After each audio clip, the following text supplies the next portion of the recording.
Assalamualaikum warahmatullahi wabarakatuh. Waalaikumsalam warahmatullahi wabarakatuh.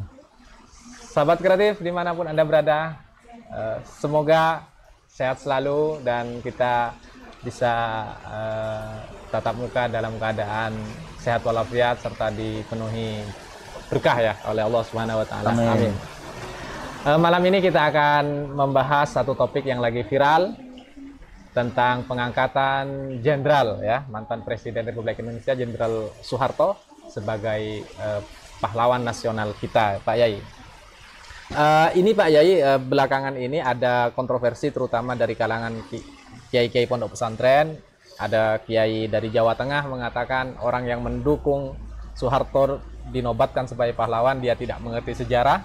Tapi ada kiai dari Cirebon malah mendukung Soeharto untuk dinobatkan menjadi pahlawan nasional. Sebenarnya kisahnya hubungan Soeharto ketika menjawab sebagai presiden kala itu dengan pesantren bagaimana Pak Yai? Baik, Assalamualaikum warahmatullahi wabarakatuh. Waalaikumsalam.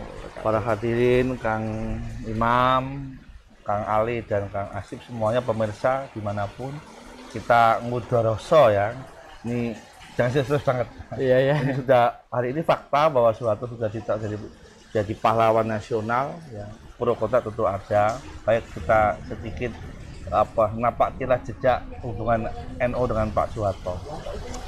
Memang hubungan ini rumit dan panjang ya. Ini kalau ditulis dari buku udah banyak banget ini. Hubungan Soeharto dengan NU. NU itu banyak ya, terutama tentu ulama pesantren panjang sekali. Tapi kita bisa menunjukkan banyak hal. Banyak dua aja lah. Kalau banyak tuh. Yang pertama tahun 71. Itu para kiai NU nggak akan bisa lupa ya, karena 71 itu banyak sekali jadi kejadian ulama pesantren itu betul-betul dijadikan korban, bahkan digeledah oleh Babinsa, oleh Koramil ya dengan paksa, bahkan ada yang beberapa tempat itu ya dituduh ada pembunuhan ya. Pondok pesantren dituduh oleh bukan pondok, ulama pesantren ya, dikebiri lah ya, dikebiri ya. Jadi tahun 71 itu kita akan mendapatkan informasi yang banyak bagaimana represifnya Soeharto terhadap Orde Baru ya dan NU ya. Babinsa diturunkan, Koramil diturunkan, hanya yang berbeda dengan Golkar. Yang beda pandangan bahkan dengan Golkar jadikan ideologi sudah lebih syariat waktu itu. Yang kritis langsung bungkam, langsung geledah, langsung di penjara tanpa ada pengadilan. Itu banyak lah. Jadi kalau mau bicara ini panjang ya. Dan yang terakhir kalau kita mau singkat waktunya terbatas ya, menjelang reformasi dan ketika Soeharto masih masih jadi presiden dan setelahnya ketika masih punya kekuatan. Yang awalnya ini kan dulu kita masih ingat ya ada ninja itu ninja ya. Nah, itu kan yang awalnya dituduh bahwa ninja ini menggeledah dukun santet toh. Iya. Tapi kan kiai-kiai yang digeledah banyak sekali. Soalnya yang dikorban. Jadi korban ya. Ya. Ada yang mencatat kalau nggak salah sempat 250 kiai itu yang jadi korban. Dan itu adalah masih tangan-tangan Orde Baru. Dan terlepas itu hubungan NU dengan Soeharto memang tidak harmonis ya. Ketika tahun 83 menjelang Munas Alim Ulama di Situbondo ya, Sukorejo itu juga memanas karena banyak kiai-kiai NU yang sedikit beralur ke Golkar diindoktrinisasi untuk menjadikan Golkar adalah suatu kebenaran, bahwa Golkar adalah satu-satunya ideologi yang harus partai yang didukung. Ya tidak hanya sekedar partai, sudah jadi ideologi atas nama Pancasila. Golkar itu ya sudah jadi, bahkan Nabi Muhammad SAW malah dianggap sebagai nabi agung, karyawan agung, karena karya tadi itu dulu pernah muncul itu 83. Artinya ini hubungannya ya lama lah ya. Kita tahu lah, dulu saya masih ingat, saya menangis lah, berarti sudah tua ini ya. Kalau kita tuh mau daftar sekolah negeri itu tahu NU itu sulit. Kalau kita apalagi daftar PNS harus pindah dulu ke Muhammadiyah. Ada keluarga kami itu yang daftar PNS karena tidak Muhammadiyah sulit, akhirnya daftar ke Muhammadiyah. Harusnya lewat masuk. Muhammadiyah itu. Tapi hubungan kita jelas nggak harmonis. Banyak sekali. Mungkin sedikit diberi clue, percikan konflik pertama kali NU dan pesantren dan Orde Baru ini di apa? Bukan konflik saya kira. Ini NU di bonsai. Ya sejak NU dan PNI di pemilu itu kan sudah deg-degan itu. Sebagai partai besar. Takutnya ancaman bagi Orde Baru. Karena tahun 55 tahu sendiri baru pertama kali pemilu udah nomor 3. Oke, Ya kan? Ini partai kalau, NU ya kalau besar ya. 766 ada masalah ya, 71. Nah kalau nggak dikebiri takut pemenang karena tahu hubungan Kiai sama Nahdien ini kan luar biasa kuat. Pesantren punya kekuatan. Jadi kalau nggak dikebiri secara politik, itu khawatir kan membahayakan Orde Baru. Oh berarti ada ketakutan, kekhawatiran, imajinasi dari Orde Baru bahwa kekuatan NU, gelombang politik santri, politik ya, santri yang ini ada NU-nya sangat kuat sehingga takut mengancam segala gitu. cara, termasuk Gus Dur. Ya, ketika Muktamar Cipasung kita tahu lah ya, yang punya hajatan itu kata Gus Mus sama nggak diberi panggung nggak boleh masuk. Ada juga tuduhan, mohon maaf ya, Gus Dur tuh menurut informasi ya ada yang menganggap pernah mau dicelakai dalam sebuah kecelakaan Artinya hubungannya memang tidak harmonis. Tidak harmonis. Wajar kalau misalnya ada kiai-kiai yang merasa keberatan karena kepahlawanan ini adalah keluhuran. Kepahlawanan adalah patriotisme. Kepahlawanan adalah simbol kebersahajaan dan martabat bangsa. Sementara perilaku Orde Baru dinilai orang NU sudah di luar kewajaran, sangat represif. Bahkan media juga dibredel. Kritis sendiri bisa diangkut oleh Koramil. Kan? Baik terakhir Pak Yai. Ini pertanyaan terakhir Pak Yai. Kalau memang jangan buru terakhir. Oh jangan buru terakhir. Ini penting Pak Gus ya. Ini kan pesan Kiai sejak era Orde Baru sudah terbelah. Sebagian memang anti rezim, sebagian ada yang sedikit berafiliasi dengan Golkar.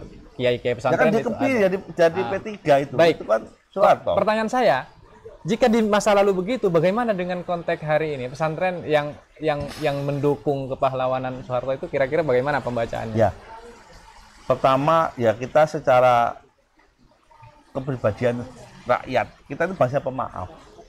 Ya, dan kita nggak usah pura-pura ya jadi orang yang tegas dan komitmen terhadap prinsip. Kita kan memang bangsa pemaaf, bangsa yang sering melupakan masa lalu ya kan, dan bangsa yang gampang beradaptasi dengan kekuasaan. Oke. Makanya wajar. Kita ini mohon maaf ya gampang beradaptasi dengan kekuasaan. Akhirnya mau tidak mau siapa yang penguasa dan itu dia kan sejelas milik penguasa. Karena ini adaptasi ya sudah wajar ada seperti itu.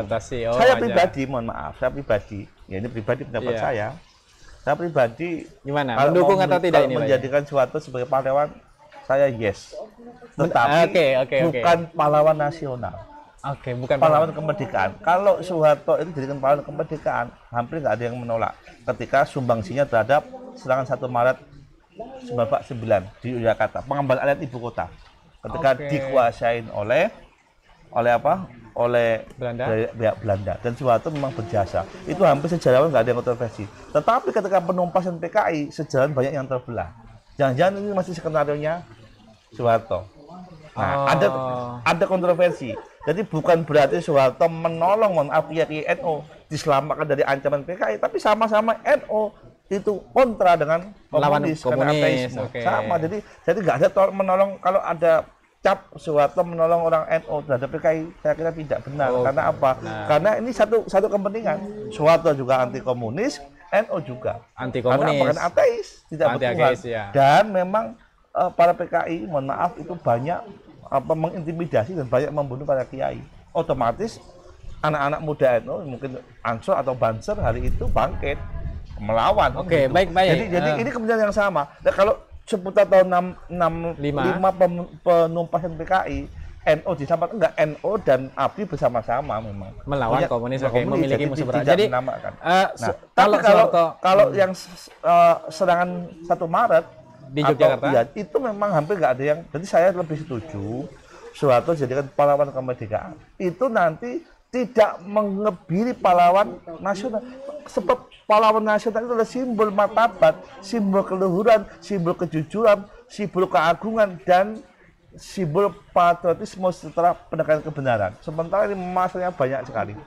Apalagi ya di dalam peristiwa itu ada Marsina yang terbunuh karena untuk keadilan, dan Soeharto represif akhirnya jadi korban kan. Ada Wiji Tukul, orang-orang aktif reformasi masih tidak bisa menerima karena mohon maaf ya, hari itu memang media suara saja sulit kita bersuara, ya kan. Nah, sampai reformasi seperti itu kan berarti ada sesuatu yang nggak beres.